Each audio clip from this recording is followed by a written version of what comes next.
Alex Sciortino of Helms Deep. Welcome to 69 Faces of Rock. How are you doing today? Good, man. How's it going? Excellent. Great to have you. Alex, how did you get interested in music in the first place? Oh, I've been into music since I was probably, I guess maybe since I was like in kindergarten, if you really want to go. But I think what really got me into like rock and roll, I think was probably around 13. That's when I got into like, Zeppelin, Black Sabbath, Purple, Deep Purple, stuff like that. So that got me playing guitar. Yeah, I was going to ask you next, like when did this translate into you becoming a musician? Tell me about that. Yeah, well, all right. So I heard I think Jimmy Page probably did it. I was like, oh wow, you can do that on guitar. So I became obsessed with guitar pretty much right away when I heard that. When I heard all the live Zeppelin stuff, and then I started just discovering more music because when I was growing up, it was right around when like MP3s started coming out. Mhm. I mean, we had CDs and shit, but then like MP3s came out of nowhere, so you could just start downloading everything. You know what I mean? So we had all these like illegal download sites. It was kind of a crazy time for that. It's kind of not the most ethical way to get music, but back then it was like I was a kid and that's just how we did it. So I had access all of a sudden to like all this crazy stuff that I may not have otherwise found out about if I Uh, didn't be able to just load it.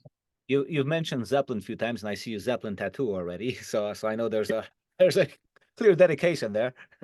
Yeah, I mean, I don't know. I got that when I was like 16 or something. Mhm. But hey, I'm still proud of it, because that's what got me started. So No doubt. So what were your influences besides things like Led Zeppelin? all right, so Zeppelin, Sabbath, Richie Blackmore, there was stuff like Jimi Hendrix, Eric Clapton. The basic stuff got me really started, and then I went off on like I don't know a lot of different directions. I got into a lot of thrash stuff, Slayer, death metal like Morbid Angel, but then even other stuff like fusion kind of stuff like Steve Morse and Dixie Dregs, stuff that was a little more jazzy, but just still had really awesome guitar. John McLaughlin Mhm. was a big one for me. Jeff Beck, just like, I don't know, there's so many. Like I really just went on a guitar rampage when I was younger. How long did it take you before you started making sounds that were your own sounds? Um, that's, I don't know. I was so obsessed with guitar that I would just practice, practice, practice. Then I think around like when I was maybe 18 or 17 or 18, I was in a band with some of my friends, but it was more of like, it was kind of more like a proggy, I guess, prog, electronic kind of shit going on there. It was sort of more experimental, like Mm. trippy kind of stuff. And but I mean, I always had like the rock kind of feel thrown in there. You know what I mean? Yeah. So that was always kind of my sound. I think that's probably the first time I um sort of had, started having my own sound because I was able to play in a band live and be able to figure it out. Mhm. So Helms Deep, how did this band come together and when? Um, Helms Deep was a project I've been working on probably for the last 6 years. I want to say maybe 7 years, just kind of through my 20s. I've always just been I've always wanted to do kind of like a power metal thing, power metal, speed metal. That was kind of the stuff I was really into in my 20s. Stuff like Riot, Thundersteel, that album specifically from Riot. Lots of other stuff, Savage Grace. Tons of, there's so many bands I could rack off that I was trying to sound like or just was influenced. I think 220 volts, I was really into them.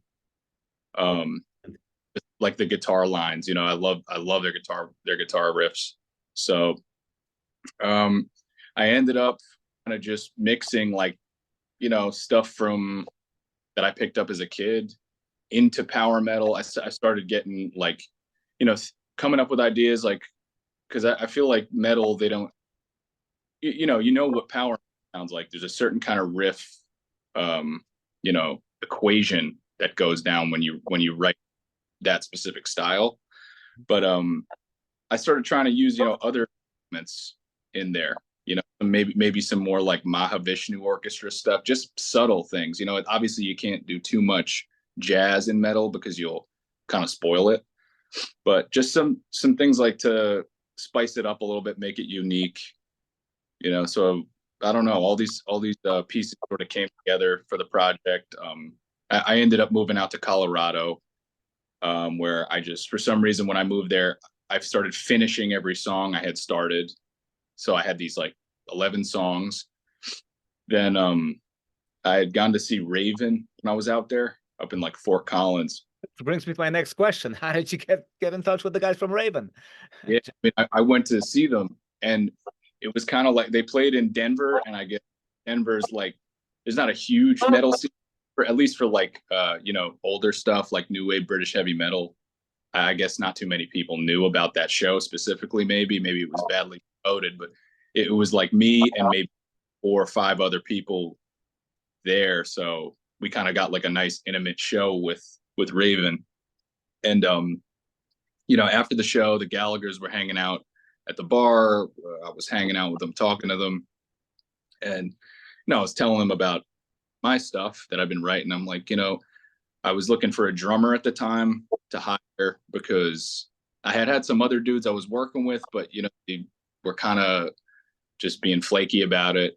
You know how it is. Yeah. And I was in another state actually because they were back in New York. So I was like, you know, maybe I just like hire a drummer to just get this done so I could have, you know, have something to show for myself, you know. And so I asked them about their. I was like, he was awesome. Is he a hired drummer? And they're like, yeah, we hired him, and he's for hire. I'll give you his, you know. So they gave me his email and everything.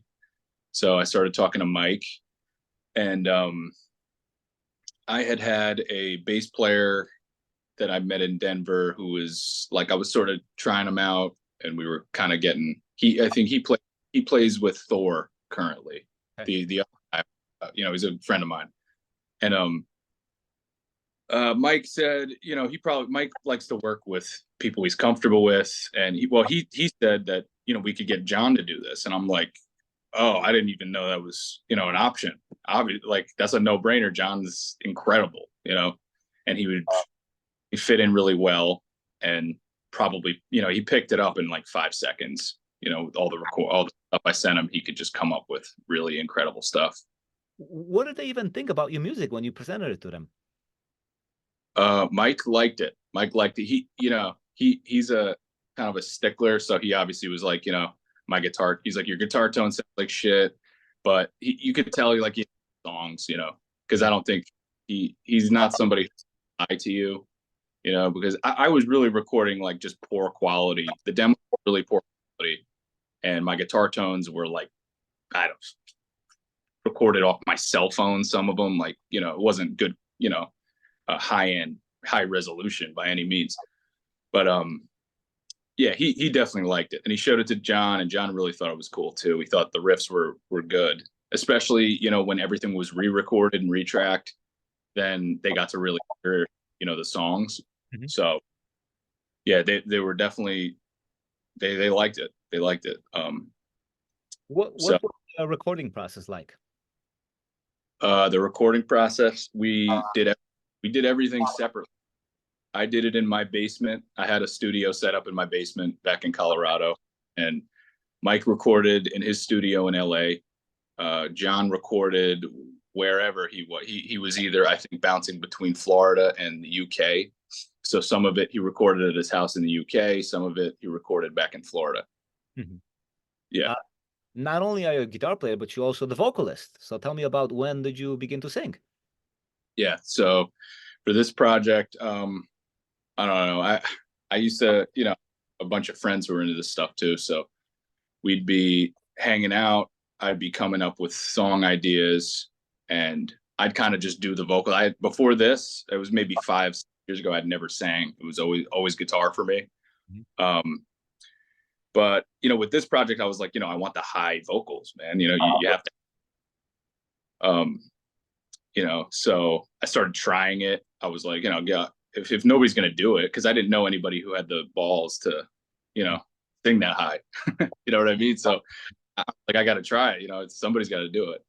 And, you know, I'd be in my car singing, like trying to sing Judas Priest. There was a certain time like, oh, like I can kind of do it, you know, like not obviously not as good, but like I, you know, at certain points I'm like, maybe there's some potential. So I'd like record myself with like a shit ton of reverb and delay and like see if I can make it sound decent, you know, even if it was washed out kind of in the background. Because metal, you know, you don't really have to be like it's great if you're like Jeff Tate or something, but there's a lot of bands I love that don't, you know, the singer isn't necessarily you know, trained or incredible, but it still for some reason works. Well, you certainly sound like a seasoned singer on the album, that's for sure.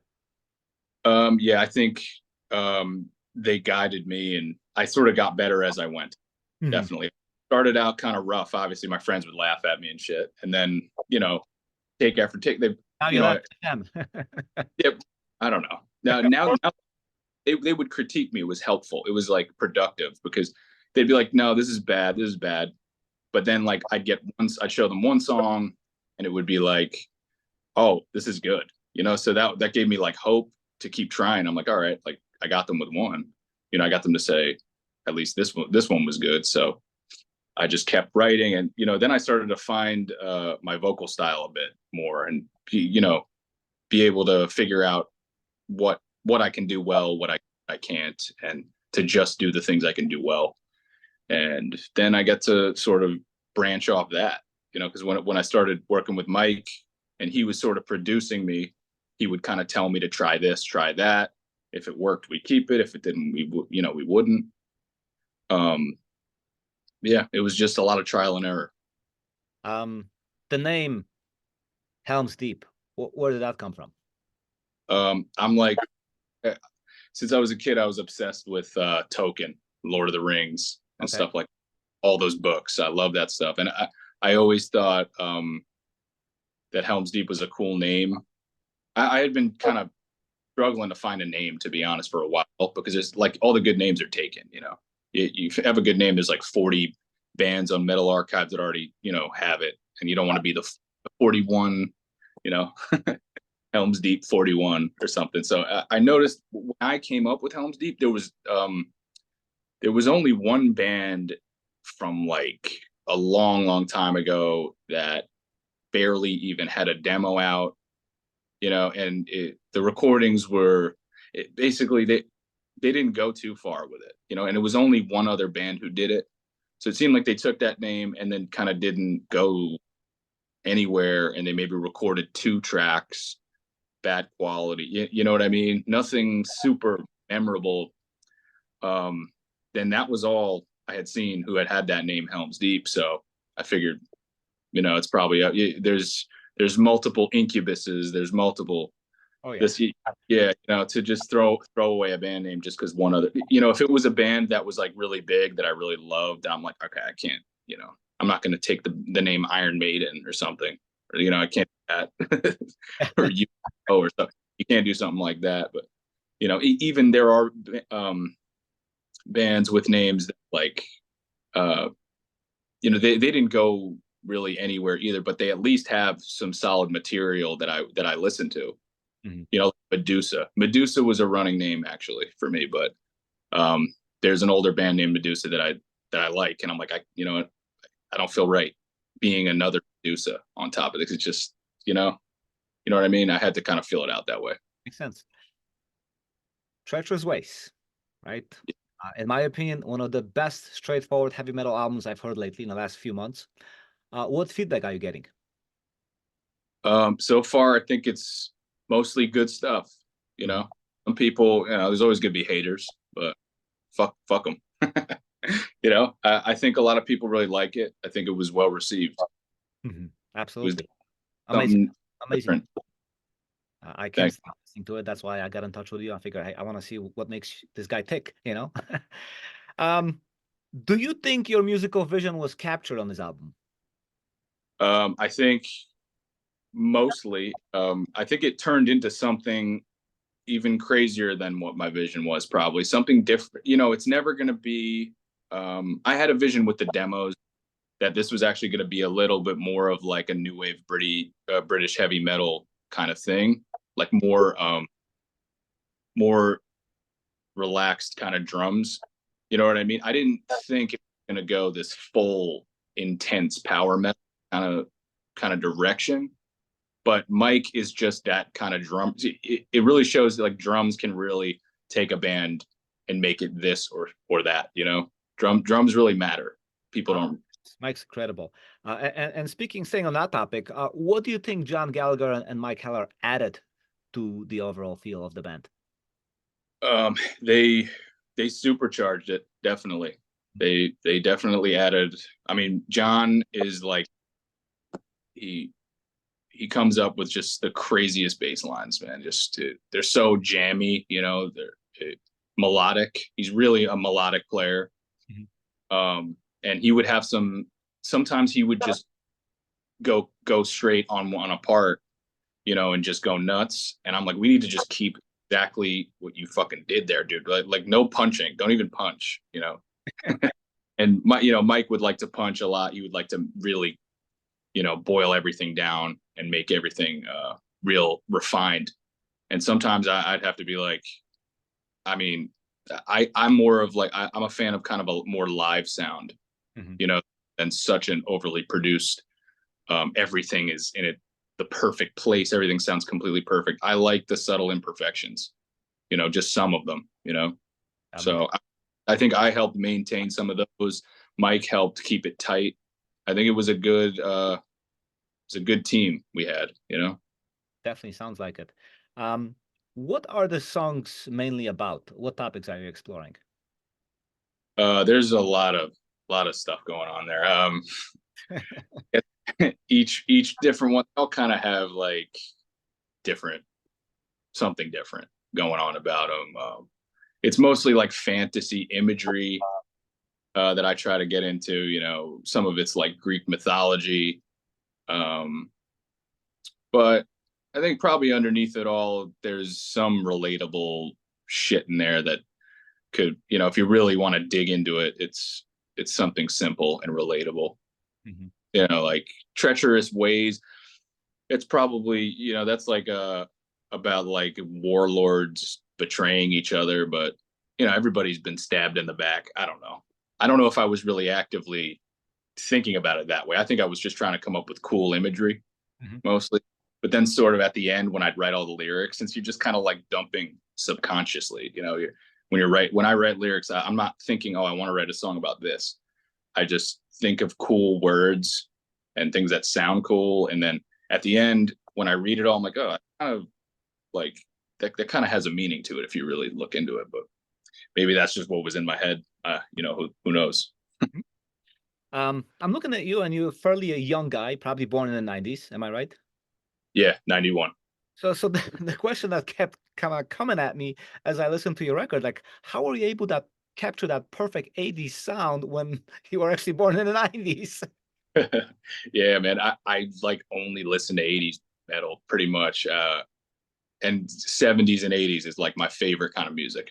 All the stuff I love, yeah, it was all done 70s and 80s. I mean, there's some new stuff that I do like, you know, but most of it sounds like it was recorded in the 80s. If it's newer, you know what I mean? I just like the way things were recorded back then. There was no editing. There was no, it was a lot all to tape. It just had this certain life about it. So that's something I love about music. It's real. Stuff from the 70s, 80s just sounds real to me. It doesn't have this like, perfection. Something can be perfect and be good, but it sort of lacks life to me. I think I want to feel like it's a real band playing. I don't want to feel like something was chopped up. You know what I mean? So that's something I look for in music. How did you get hooked up with Nameless Grave, who released the album? So I was talking to Mike because I was like, how am I going to get this to a record deal or a record label? I mean, he was like, you got to, email them. So I kind of emailed every record label I in existence. Didn't hear much back. And I'm like, you know what? I don't know if any of these, some of them wanted me to mail a CD. And I was like, I mean, we don't have a CD yet, any physical CD yet. And they didn't give a shit. They just moved on to the next guy and probably I probably got ignored in a lot of people's inboxes.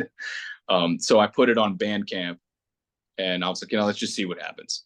And the day I put it on Bandcamp, it got, Nameless Grave emailed me, a bunch of PR companies emailed me. It just got picked up right away. Yeah, so Bandcamp's awesome. That's the way to go. Will there be any shows? Have you played any shows since releasing the album? Any possibility of putting a tour together? I mean, how is that looking? No shows yet. Mm-hmm. We're not like really in touring shape as of right now. Mike and John are touring with Raven like constantly. I'm working on the next album, which is going to be a little bit different. A little bit of a lineup change as well. John's going to be in it, but we got another guitar player and a different drummer on this one. Okay. So it's going to be an expansion of the band. I think it's going to be really good. I think it might even be better than the songs are really, really awesome on this next one. We'll talk about that next. Also, there are a lot of festivals going on. Any festivals approached you for any appearances? Yeah, keep to play, Mm-hmm. but they wanted us to play next year. I told them as of now, I can't really make the promise. Could you tell the name again, because something happened that I had like a little bit of a break? Oh yeah, Keep It True. Keep It True. So Keep It True is already interested, which is a really great festival. Yeah, yeah, I excellent. would love. I just I don't want to make any promises. You know what I mean? Mm-hmm. Tell me about these new songs. What's shaping up? We've got they're all written. We've got probably another 10 songs written, and it's gonna be awesome. This time we're gonna have 2 guitars, because the last time we recorded it, it was just me double tracking, kind of like Metallica style, James Hetfield style. This time it's gonna be more like me on the right, and it's gonna be Ray, the guy who he was featured in the last album. He did a solo for us, but he's an old family, and he actually used to play with John. He played in Paul Di'Anno's Killers with John back in like, I think it was 89 or something. That makes sense. He did that South American Assault record, that live record with them, and it was awesome. He was in, I think some of the guys from Tank were in there. I think the drummer from Persian Risk was in that band too, with Paul Di'Anno. So the 2 of them have not played in the band since then, but they've known each other since back in the 80s. And this will be the first time, or I guess second time, they do something together. But this will be a little bit more for real, because Ray's going to have more of a role. When do you anticipate that album to be recorded and released? We're going to be tracking the drums probably within the next month. So we're going to be that, after we track drums, then we do guitars, vocals, bass. Should probably be early next year. Yeah, if not, hopefully sooner. If we could get it done by the end of the year, that'd be awesome. But it'll just come down to when Nameless Grave wants to release it, because I don't know if they'll want to release it too soon. Finally, what are you most surprised about with the release of the album and the overall response? Surprised about? I don't know if I'm that. Sorry, phone got low battery for a second. Okay. Most surprised about? I think I'm surprised about how well it was received, to be honest, because it's pretty easy to just release something and then nobody gives a shit. Mm-hmm. Yeah. To see somebody, to see this many people just,